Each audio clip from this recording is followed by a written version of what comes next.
All right.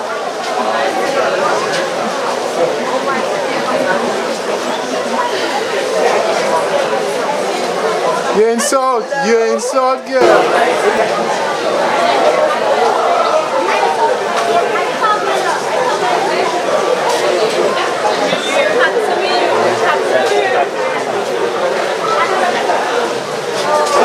Don't.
The boss. All right.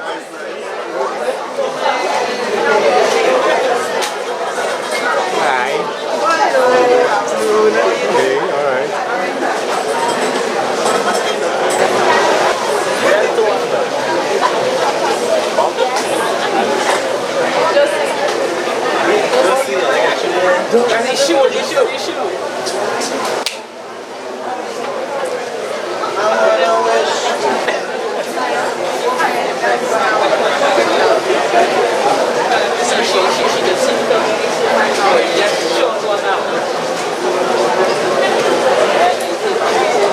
Hi.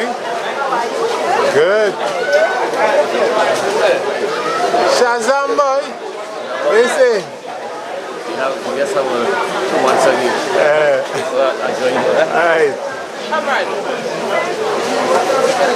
Good.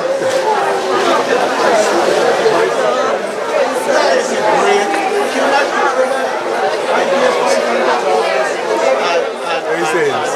Alright.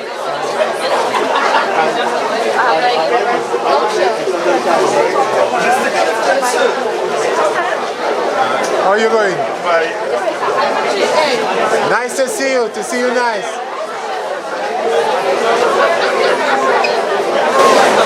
All right.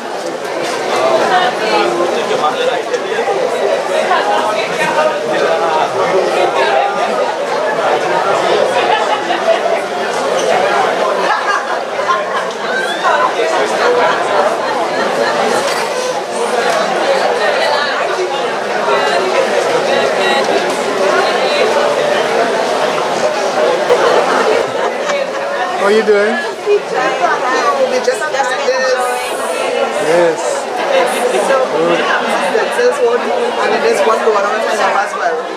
Oh, somebody you know? No, just discovering these talented kids. Yes, my old school. Yeah. Tremendous. It's a breath of fresh air.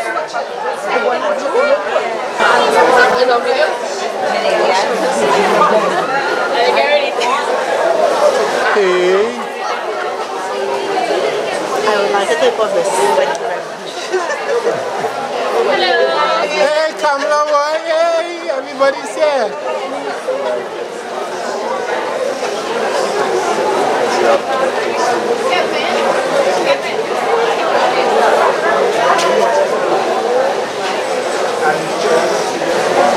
Hello. Nice as you.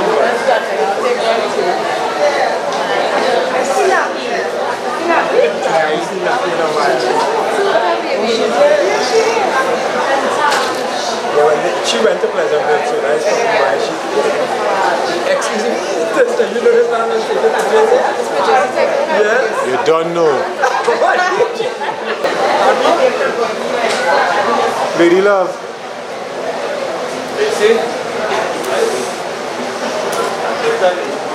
Yes, Azam. Of course, that's where we came from. I started in 1988. I started in 81. Your journey come lately then. 1980 part-time to 1990 full-time. I live in Clifton.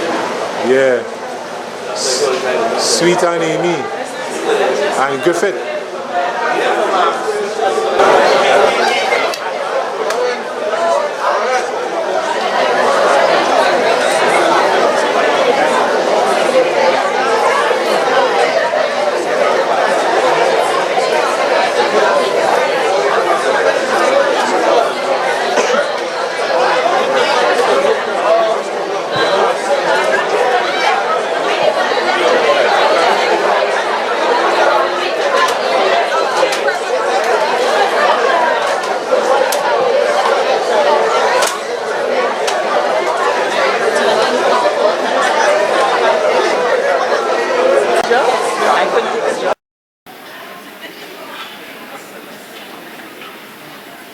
Ladies and gentlemen. Second half of life issues.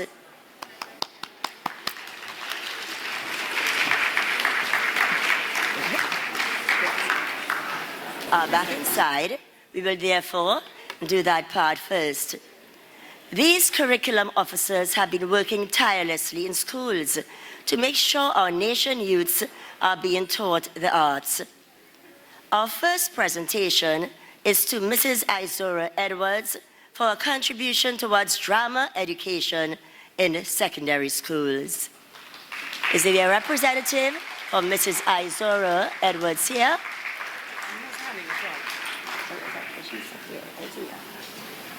She's here. All right, good. And this is Mrs. Izora Edwards. Please put your hand together. And this is Mr. Durity, the theater arts teacher at Pleasantville Secondary School.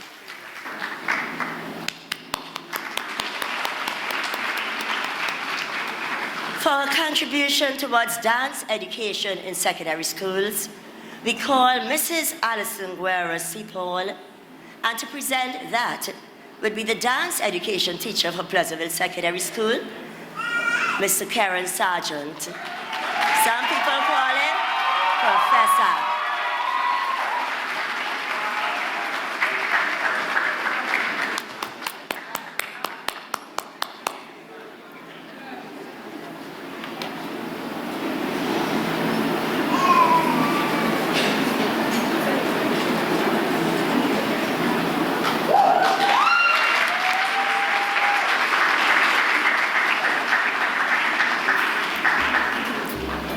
Contribution towards visual arts education in secondary school, we call Mr. Reynold Ramlogan, and Ms. Paula Cooper will be distributing that. And this is Mr. Reynold Ramlogan. And I'm not seeing Ms. Paula Cooper. I was informed that Ms. Paula Cooper, here she is. Yes, in the light. Wonderful. Nice. Yeah.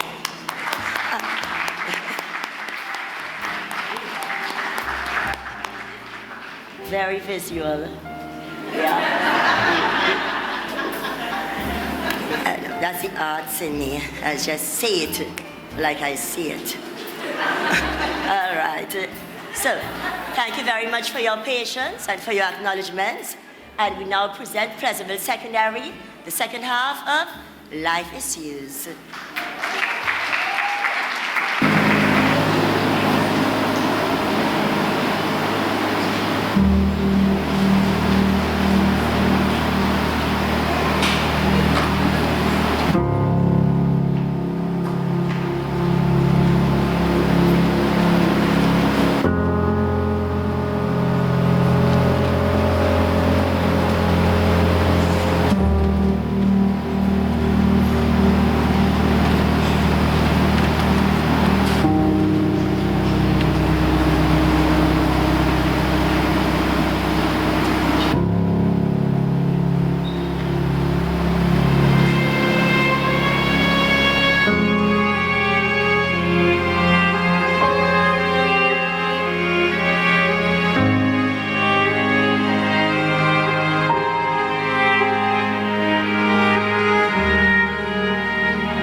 Daddy,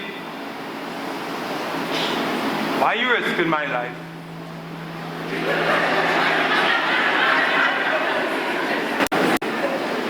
Daddy's ears grew numb to these songs.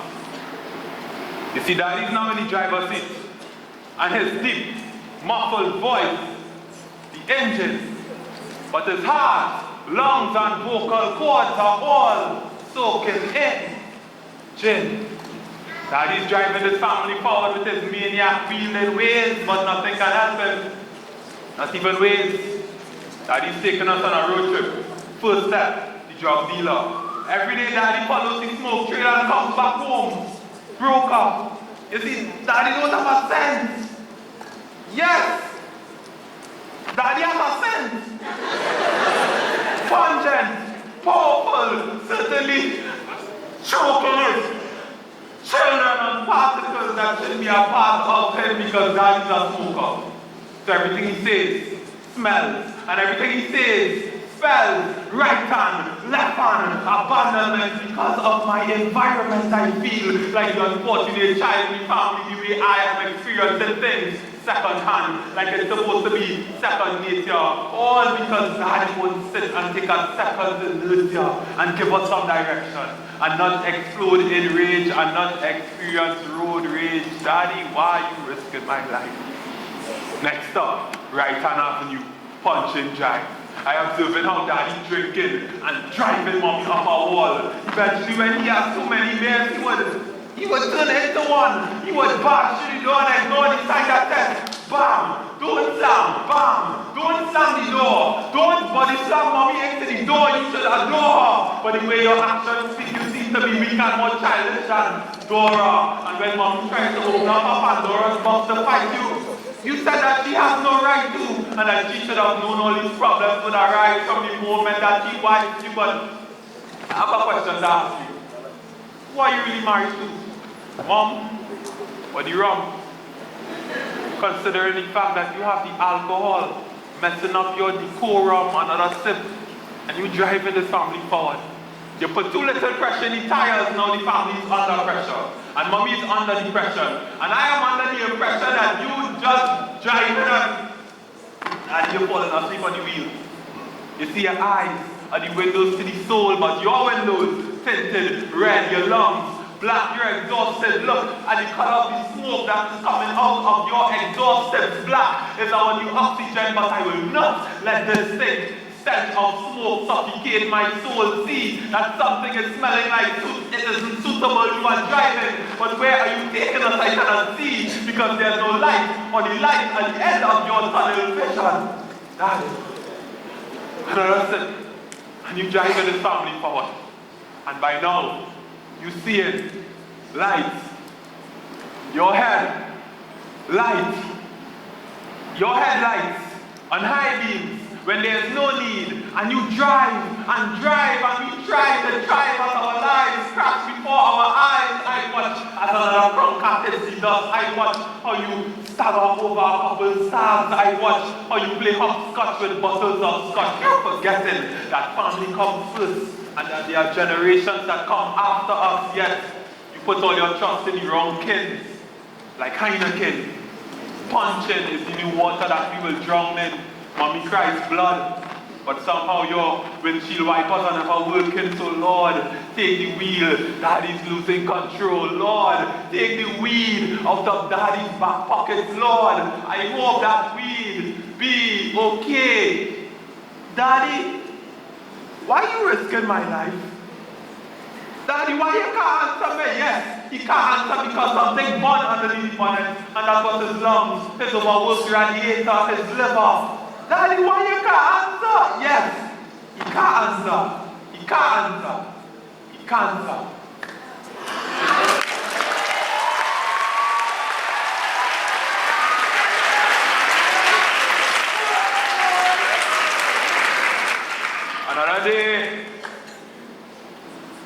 Another day in the midst of hell. And they don't know when this fire will be extinguished or when normality would be restored to the home. They don't know when an end will be put to the heat of the right hand that they face for all the wrong reasons. So how these children seek a place of eternal comfort, a stable household, unconditional love, and the warmth of a heart rather than the warmth of hot foods across their hearts for the beating that they receive would one day stop their hearts from beating because each tear that a child sheds ruthlessly shreds and tears apart their lives. So this poem is to the parents who literally seek to kill their children with things, whose back pole on this water runs ice to their veins to fuel their cold-hearted behavior. That ice when mixed with alcohol, that ice when mixed with frustration, that ice when mixed with the strains of no wages unleashes the deadly dragons from their cages. And the worst part is, the children are the enemies of the war. And they didn't even think that they would be feeling the wrath of their mother's arms, anything in arms reach their mother's arms that is like the sweet songs of Christmas carols that are created in heaven. Why? Because they pick up a bottle and food and it's harm for the children, and you know you must boil the ham. So you take hot water, dash it on your daughter, you know you must roast the ham. So you take your daughter's hand and burn it with a light. I know God sent you to hell, so it's fucking burn you with a light. I pray for these children whose parents never served that day in their life but still have to live by the belt. And the fist of an angry father who cannot fathom the thoughts of his own issues, so he chooses to open fire with onslaughts of brooms, mops and pots, foods for his insecurities. He uses these tools to dislocate jaws and gums. He swears and tells us cheap jump the way some parents just beat their younger ones. This poem is for the mother. What a better day at the workplace and comes home to unleash her lexicon of loose words into the ears of her children. And they are not forced to listen to the F words that bring their ego.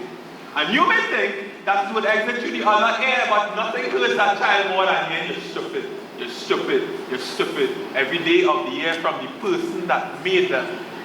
This poem is to terminate the father, the uncle, or the brother. Well, you have to be sick. You are aroused by the sense that lingers in your daughter's room, so you linger into your daughter's room, become erect and rex the flower that has not yet bloomed. You lay a tomb over the virginity of your own child. You're a pedophile, and they shall not be tolerated. We shall remove your clothes, have you stoned and then hung by a stone so forcefully, burning up the minors. We shall remove your clothes, have you stoned and then hung by a stone so forcefully, burning up the minor's soul. Some children living in hell, yes? So for these children, I pray a sweet prayer. For each black and blue eye that made them think that it's better to be buried. For the ears that learn what venom sounds like. For the broken bones that learn how to heal themselves. For the eyes that were made teary for no practical reasons of prayer. For those who graduated from homeschool with first degree burns.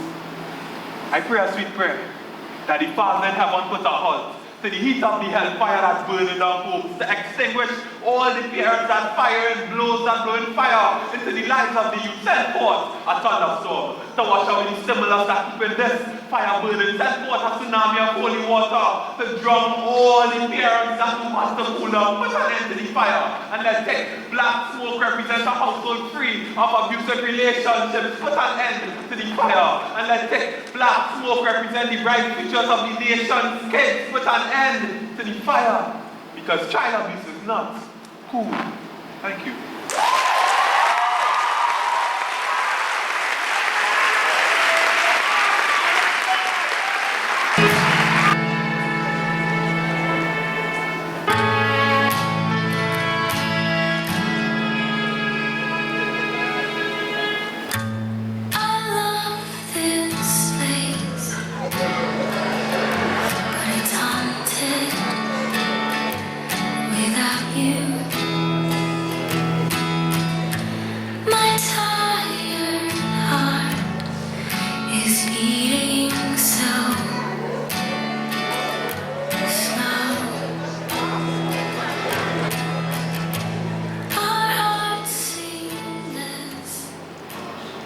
I will see you Monday, okay? So you're on a mail? No, oh gosh. You don't know your father take away your phone from you already. So it's not like I could text you. Really wanting so. If my father come here and see both of us, you know what's going to happen? Since my mother leave and go about her business, like I have to pay things. Every little thing I do, I get in trouble for. And Rum is the one. I always know.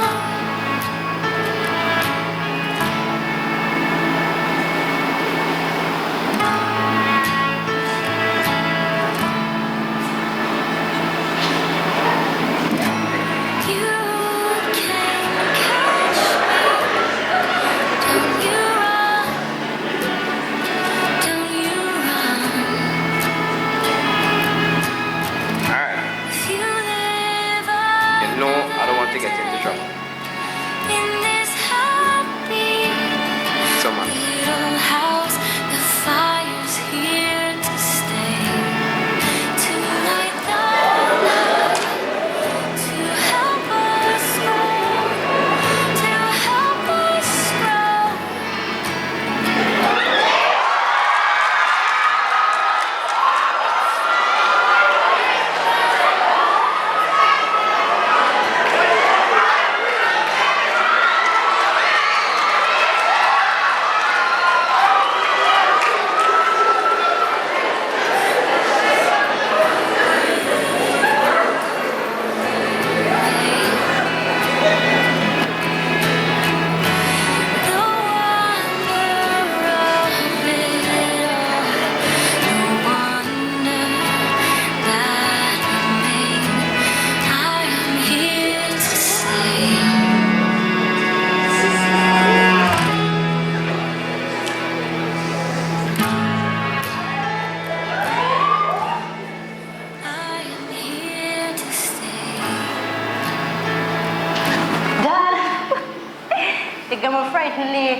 I've come in to wash you as just so I change my clothes. What that's supposed to mean? I want to change my clothes. Oh, so you meant to leave the room? Please. Why? Because you're a big woman now. But I never seen a thing. It's so ungrateful you, is that? But I never see anything. You get too big now. So, you want to change your clothes? I have to leave the room for you to change your clothes. But why? Yeah? I never do anything. I tell you, you stink of dirty like your mother. Where your mother, mom? Eh, where your mother? Who mind me? Who mind you? Daddy, please. Daddy, please. I never do. Who is that? Who's that boy you was not talking to? I'm a friend. That's your what? A friend. Oh, friends is hug and kiss and thing. I ain't tell you what your man now? Daddy, please.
is inspired by Marshall Davis Jones. When I was a youth, I always used to give mommy problems. Boy, I was the worst behaved child you could have find. Belt, pot spoon, slippers, you name it. I tasted it. There's one line this woman always used to say. I'll bring you into this world, I could take you out. Right? Whenever I feel I was bad, she just showed me that she was bad. But all in all, I know my mother, I know she still loved me. But the pinnacle of my mischief was when I was 12 years old. February the 13th, it was a Friday, I remember. I woke up that morning on a mission. My mission was to find that man's house. When I find the house, land one good cup from him. When he on the ground, hit him once more. So bright and early, I tell mommy I was going to school. But your boy really wasn't going to school. That morning, I found myself in Port of Spain. Mind you, we living in Granby. Walking through the streets of Port of Spain, I almost got lost. I asked everybody where this man's neighborhood is. I finally found it. It was an old rusty gate. I clearly remember walking right through that gate. And as I reached his doorsteps, I froze. 12 years of shattered emotion broke. 12 years of fright couldn't even make me knock on the door. All I could do was pull out a letter, and I left it on his front door.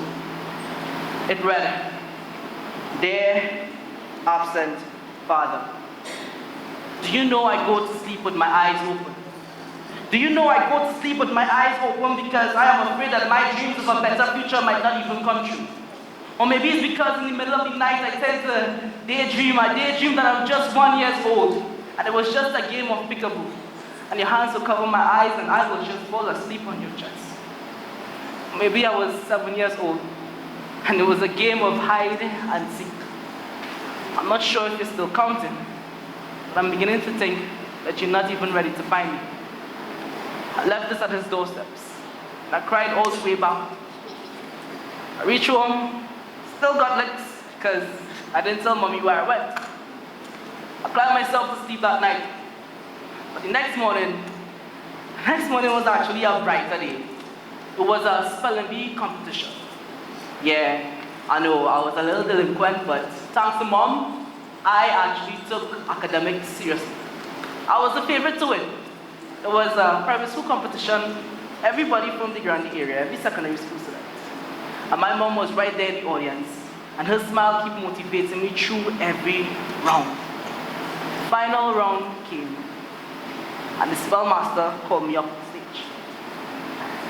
I woke up. He said, "Young man, your word is father." The storm of yesterday hit me like a truck. He said, "Young man, your word is father." My eyes were just glued at the audience member who were all shocked at the simplicity of this word. From their lips, I could just hear them say, "Just spell the word now, youth. The competition is yours to win." He said, "Young man, your word is father." So I composed myself, stepped center stage. Father, M-O-T-H-E-R,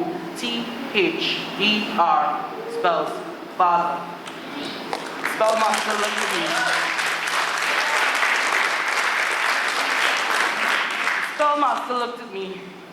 He looked right back at his flashcard and he said, "Son, I'm sorry, but I don't think you understood the question." I said, "With all due respect, sir, I don't think you understood my answer. Because obviously you didn't grow up in an area where fathers are just rolling stones on the backbones of women, and after their deeds have been accomplished, they leave them there empty. See, my father is sitting right there in the audience, and her smile is motivating me throughout my life. That woman has been working day in, day out, 2 jobs just to make ends meet, just to make sure I didn't go to bed hungry. Yes, I know she made her mistakes, but one mistake she didn't make was abandoning her seed. One mistake she didn't make was abandoning her seed. Sir, you did not ask me to spell sperm donor. You did not ask me to spell disappointment. You did not ask me to spell failure. Sir, you asked me to spell father, and where I'm from, father is and will always be spelled M-O-T-H.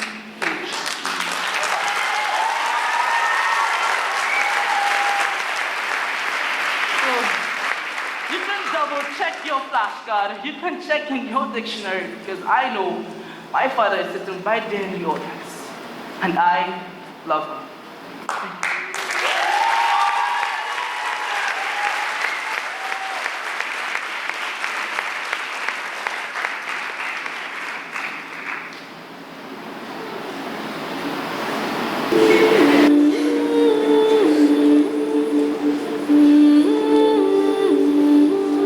So young, vulnerable, severely beaten, abused in every possible way. Stripped of self-worth, a slave to sex, only still a weak babe.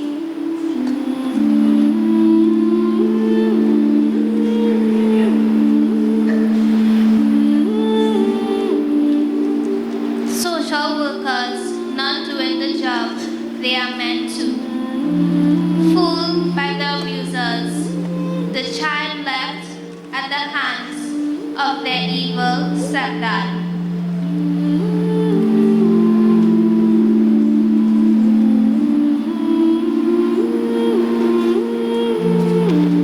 He shows no mercy regardless the age.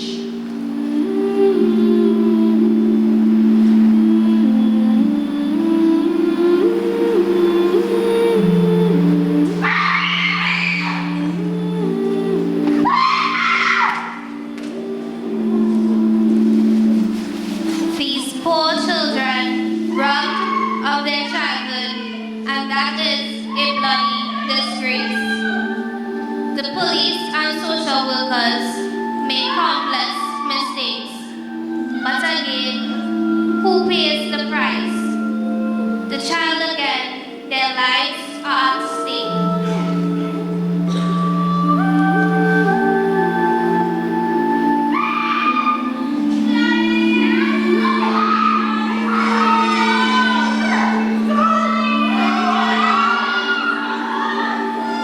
We play together, we cry together, we run away together. Who can take it? Stay.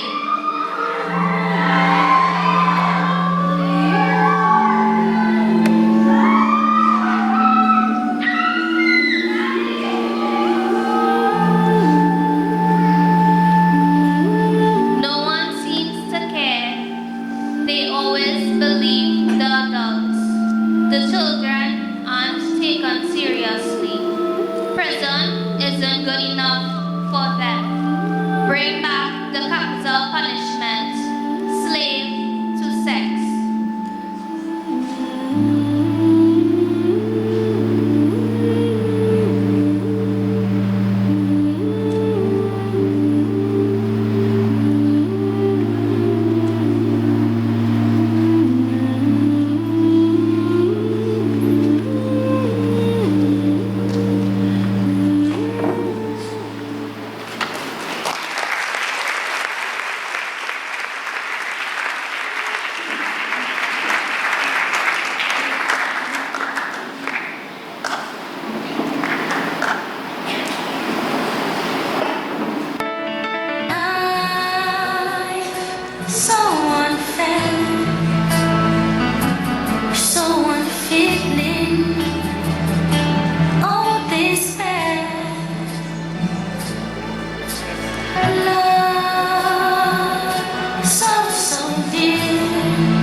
She not hearing me. Mommy?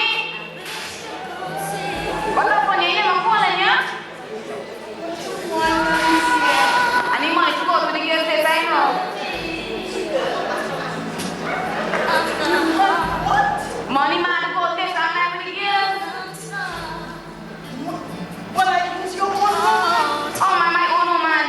Because you come here asking me for my money to go and do what you plan. You have to be your own woman. As a matter of fact, Alicia, you're not going anywhere. What? Tonight is a school night. You have school in the morning. Go and change your clothes. Stay home. Woman, you not joke. Look, keep your stinking money right up on my mind and my money. That is what you will tell me, your mother. If it was for me, Alicia, you would have never been here. Then I asked to come here. You're going crazy. Woman, you don't get me so mad. The way Kevin kill himself, so you can go from around here. Don't talk from Maggie. He make you look shit, so you can move from you. And me, I so hate you. Hear you. You see you, Alicia? Alicia, you will pay, you know. Look, woman, I'm going from here, no, I'm not telling you, you know. Yes, you go. You go, Alicia. You go to Westwood. I hope you know that how you make it there. That is so good, Nayane. Go here, Alicia.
Yeah.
140 characters today to let the world know that I'm still breathing. Maybe if this algorithm wasn't so entwined with my DNA, I would remember what it feels like to be human. We are all just modern day slaves to these keyboards, mouse, and computer screens. God knows I love technology, but I've never felt this disconnected from reality. No, I don't have amnesia. But I'm starting to forget what a real hug feels like. I am dying for human interaction. We have Wi-Fi hotspots everywhere. Yet it feels like my life is currently on airplane mode, no service, no mode of communication. So maybe if I send you a friend request, then my being would have some form of validation. You gripped that tablet like you were drowning in a perilous abyss and your life depended on it. You rather leave your imprint on touch screens. So maybe if a human being came with glass screens, you would finally leave an imprint on my life. So don't be disappointed when I plug myself into that virtual reality, because I find it very difficult to communicate with my own kind. I am uploading my feelings online. I treat my Facebook wall like it was my therapist chair. I'm busy posting pictures on Instagram for likes. In reality, I'm out here searching for love. Google is not my doctor. You don't have the time or the perfect remedy to mend my broken self-esteem. I uploaded 140 characters today. I treat my timeline like it was a stage. I cannot roll, I have no entitlement to play on YouTube. YouTube taught me everything. Everything except for to be a parent to these 21st century kids that grew up way too quick that can't even finish a proper sentence without using autocorrect. They don't want education. They're more focused on fame. That's just the nonsense social media keeps infiltrating in their brain, thinking popularity equals to success. So they rather share posts of girls violently attacking each other, engaging in online slander, than upgrading their lexicon. I need to sit with Mark and ask him what his real intention was. The whole world is in chaos and disorder. Your S7 screen don't have a scratch, but your children's skin full of rash. You have complicated lock patterns as screen protectors, but still having sexual intercourse without protection. Imagine birds no longer chill. They tweet. And we are out here chasing Pokemon. Ask Adam and Eve. Picking fruits always came at a very expensive cost. We have iPhone, iPad, iMac, iChat. I know us that we can't even maintain eye contact. I did not upload 140 characters today. I decided to plug myself outside of the matrix. They are not asked to teach me how to have self-respect, but simply how to socialize. No amount of filter could ever be added on my decorum for it to be Photoshop perfect. You are posting pictures online acting like you are perfect. But perfection is a cup with a hole in the bottom that can never be filled. So I'd rather be a scholar in the dark than a fool with a smartphone that is busy taking selfies.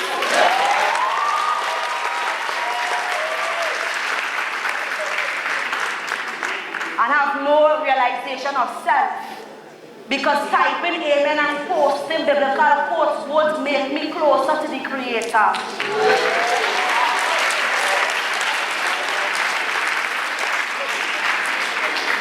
So I disconnect to reconnect to Jehovah, the highest power.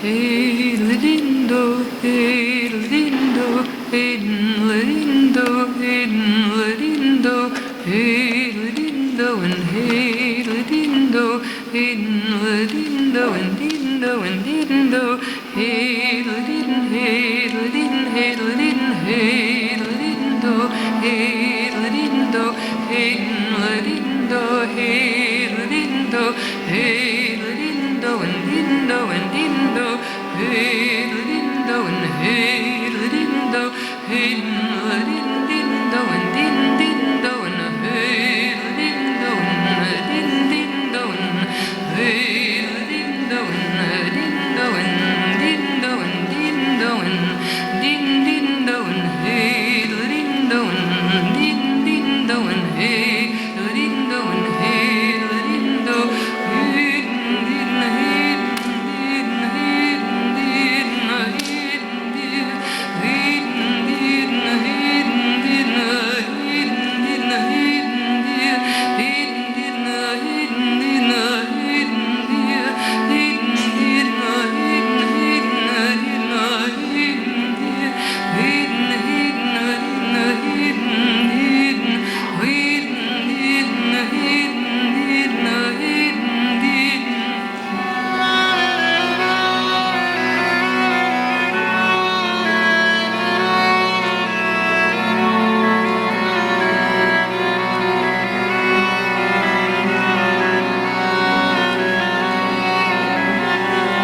secondary at its best. So, before the curtain call, we are going to present our patron for this evening. And he is specially selected to come up here and to pull from, those mathematical things inside of that basket that that maths teacher holding there, Miss Breen can. So, Mr. Robert Paris, Councillor Robert Paris, I call upon you, sir, and you will be pulling for all the rest of these hampers that we must distribute because our beautiful and wonderful sponsors supported us. One of our chief sponsors for this afternoon's event is also the Honorable Randall Mitchell, His Worship the Mayor, Junior Agrado, and Caribbean Airlines Limited. So we now move to the third two hampers, courtesy Nigel Dupree of Peace Limited. And you are pulling for that, sir.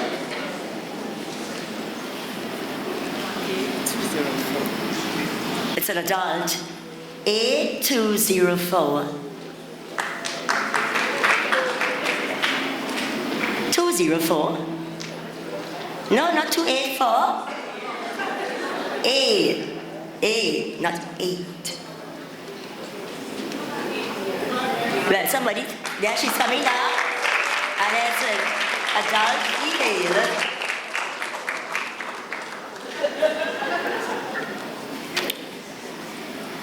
So we don't want to really make anybody's hands too heavy. So maybe we can ask her to come and collect it after. She will just hold it slightly. Yeah? You want to go up there with it? Come, darling, come on.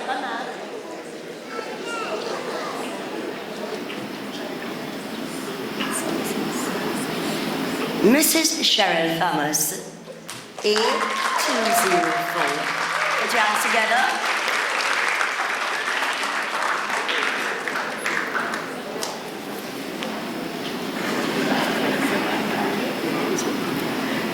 So 2 gift baskets, courtesy Juan Carlos.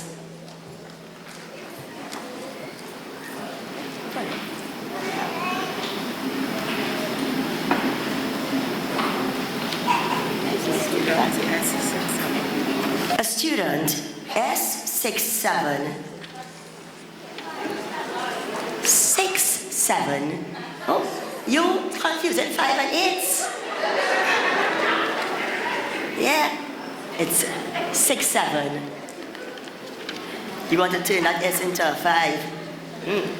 I'll give you a 5. So nobody coming up? All right. Robert Paris. You find it? All right, you find it. Yeah. A154. Let's move swiftly. You want it? Come for it quickly.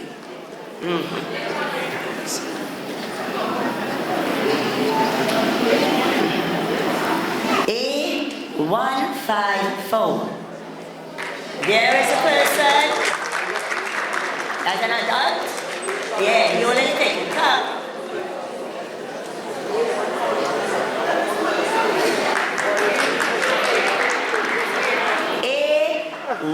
Hey, you make a mistake. Yes, stop. It's A154. Come down here. Yes.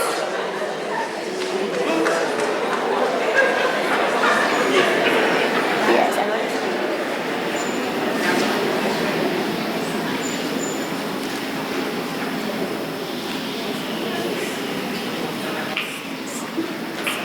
to Miss Denise Williams, a member of the clerical staff, adult 154. So thank you, Councillor Robert Paris. Thank you very much. And remember that this event is under the patronage of Councillor Robert Paris, Councillor for Pleasantville. We have an award to distribute, and this award goes to the Honorable Randall Mitchell, who's one of our chief sponsors this evening. And we will call Mr. Philip Allard, the principal. Look how he come in here, Swampy. Hey! Hiya!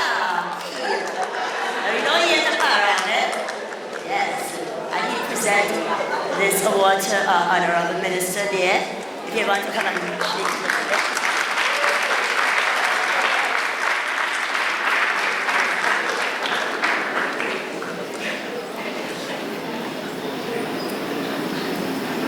Thank you very much, Minister Randall. It was indeed a pleasure to have you here with us this evening. Thank you, Mr. Mitchell. Thank you, Ms. Blaine Khan. Isn't she lovely? The beauty of our tree woman. And here is the cast. The cast for life issues. If you want to stand, maybe I'm telling you to stand, we stand for the foreigners. Let's stand. I'm standing already. So y'all can join me. Curtain call, standing ovation. Yes. Here they are. Don't stop clapping.